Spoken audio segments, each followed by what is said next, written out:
Spring. And you know what that means? Bunnies. Bunnies, bunnies, bunnies everywhere. So many bunnies.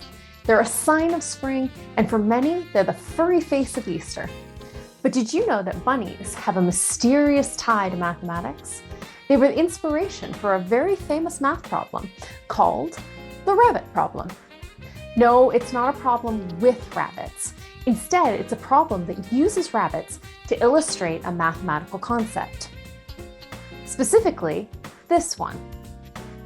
The Fibonacci sequence is one you may have heard me mention before. It's an infinite series that is found by adding the preceding two numbers together to get the next number. We're going to use the rabbit problem to show how this pattern works in the most adorable way possible, by drawing them. Let's start with one pair of fuzzy little rabbits, because that's the best possible start to anything. Each month, the pair will mate and have a pair of baby rabbits of their own. However, a pair of rabbits needs to wait a full month after they're born before they can become parents themselves. So the question is, how many rabbits will we have at the end of 1 year? Okay, so in the first month, we start with one pair of rabbits. Then in the second month, we still only have one pair of rabbits because not enough time has passed for them to be able to have babies. Now, in the third month, our first pair of rabbits can have a pair of rabbits of their own, or one pair of babies. So that means we now have two pairs of rabbits, our original pair and their first set of babies. Okay, so in month 4, we start off with our original pair of rabbits and their first set of babies. Now, the first set of babies is not old enough yet to have their first set of babies, but the first pair of rabbits that we had can have their second pair of babies. So this means that we now have 3 pairs of rabbits, our initial pair's first set of babies, and our initial pair's second set of babies. All right, so now month 5, we start off with our initial pair's first set of babies, our initial pair's second set of babies, but now their first set of babies can have babies of their own. So that gives us another pair of babies here, and our first pair of rabbits can have their third set of baby rabbits, giving us 5 pairs of rabbits. Our initial pair, their first set of babies, their second set of babies, their third set of babies, and then the first set of babies, first set of babies. You still with me? All right, here we go. Month 6, deep breath and hold on to your carrots. We start with our original pair, and then their first, second, and third sets of babies. Now their first pair's first set of babies has already had one set of babies of their own, and they can now have a second set of babies. And the first pair's second set of babies can now also have babies of their own. And of course, our first pair can now have another pair of babies, giving them 4 sets of babies in total. So we now have 8 pairs of rabbits. Our original pair, their first, second, third, and fourth pairs of babies, their first pair's first and second pair of babies, and then their third pair's first pair of babies.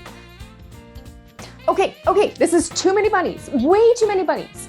Abracadabra. Hey, that worked. Okay, so obviously we can't keep drawing all these bunnies. So let's look at the rest of it using a chart and a graph.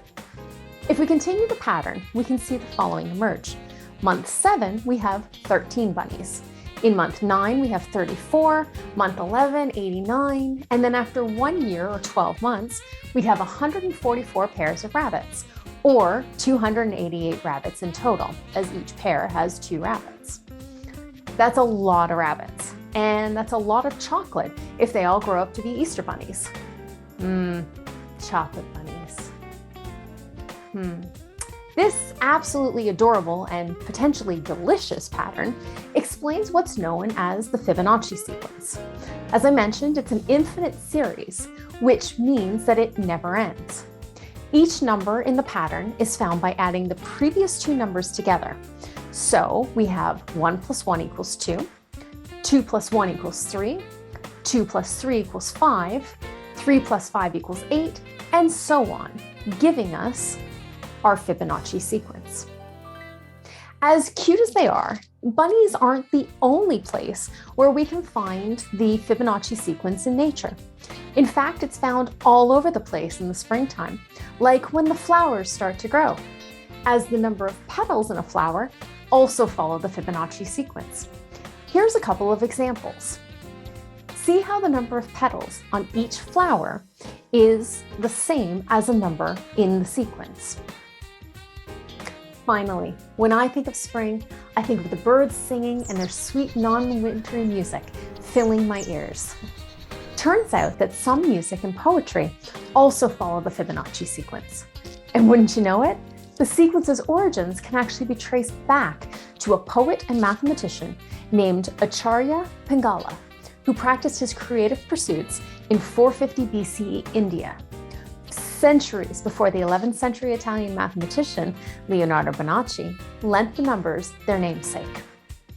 Fields medalist Manjul Bhargava actually continues the study of Pingala's work and studies the fascinating patterns in works of Sanskrit prosody and also in music, and talks about how these beautiful patterns inspired him to study mathematics. You'll find a link to Manjul's opening public lecture for the 2016 Fields Medal Symposium, where he talks about the sequence in much more depth and detail than I could do justice to here, in the description below. So this spring, take some time to listen to the birds, hear the music and poetry in the air, and don't just stop and smell the flowers, but remember to count them as well. Chances are you'll find the Fibonacci sequence hiding amongst the leaves, and maybe even a bunny or two, chocolate or not.